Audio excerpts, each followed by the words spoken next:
Este é o Hot Channel, a nossa Web TV, a Web TV da Rocha Eterna. Larissa mandou uma pergunta, e a pergunta é a seguinte: ela pergunta sobre uma passagem do livro de Esdras, capítulo 3, verso 6, o que significa, né, que está lá na passagem. E ela faz a pergunta também se o Mardoqueu, ou Mordecai, lá do livro de Esther, né, é o mesmo Mordecai que é citado no livro de Esdras, capítulo 2, verso 1. Só para a gente registrar, Esdras foi um daqueles que voltaram do exílio para reconstruir o templo e parte da cidade. E o livro de Esdras não retrata somente a história de Esdras, né? O livro de Esdras também retrata a história daqueles que voltaram no tempo de Ciro, a partir do reinado de Ciro, o imperador Medo-Persa, voltaram para restaurar a cidade e o templo.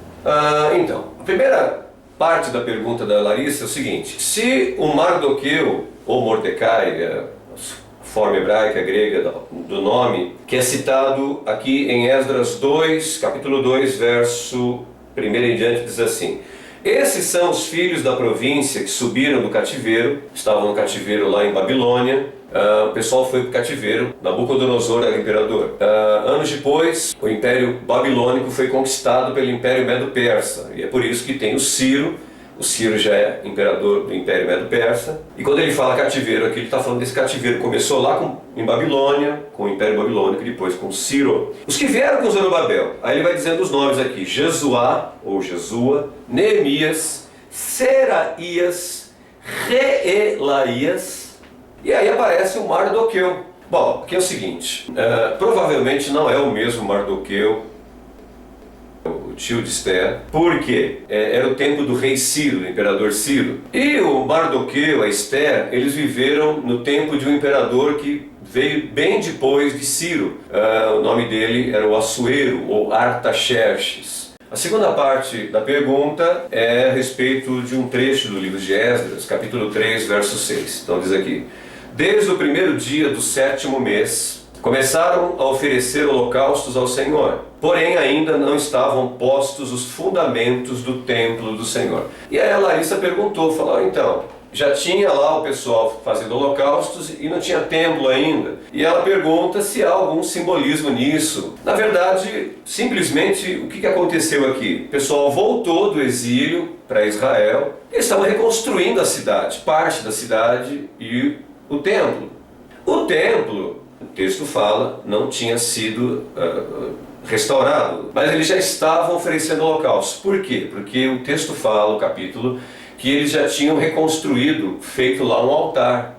Aqui fala do quê? O teu culto a Deus, a tua adoração, ela não se restringe ao templo, não se restringe ao horário do culto. O pessoal reconstruiu o altar, e altar fala do quê? De oração. Altar fala de intimidade com Deus. Então, altar, ele tem que existir de fato, independentemente do dia do culto, das paredes do templo. A gente acaba lembrando daquela conversa que Jesus teve com a mulher samaritana, lá em João. E em Samaria, os samaritanos, que eram meio rejeitados pelos judeus, ou inteiramente rejeitados, eles construíram um templo, tipo um templo rival do templo que havia em Jerusalém. E a mulher perguntou para Jesus, falou: Jesus, onde é correto cultuar a Deus? É em Jerusalém, onde vocês estão, ou em Samaria? E aí Jesus dá aquela famosa resposta muito conhecida.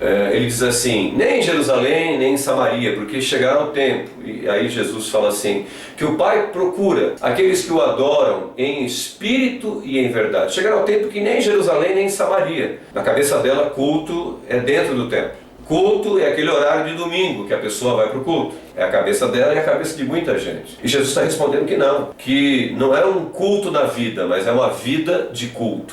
Essa passagem também lembra o Sermão da Montanha. Jesus, capítulo 5 lá de Mateus, ele está dizendo o seguinte: olha, se você tem uma oferta e você se lembra que alguém tem algo contra você, aí Jesus fala assim: deixa a tua oferta lá, vai, procura essa pessoa e se reconcilie com ela. De novo você vê que o culto, a oferta que Jesus está falando, né, você chegar lá num culto dentro do templo e fazer essa oferta não terá valor se você não tem uma vida de altar, uma vida de culto fora do templo. O que ele está dizendo é o seguinte: você chegou no culto, lembrou que alguém tem algo contra você. Tem lá um problema que tem que ser resolvido. Então não existe altar dentro do templo se não houver altar fora do templo.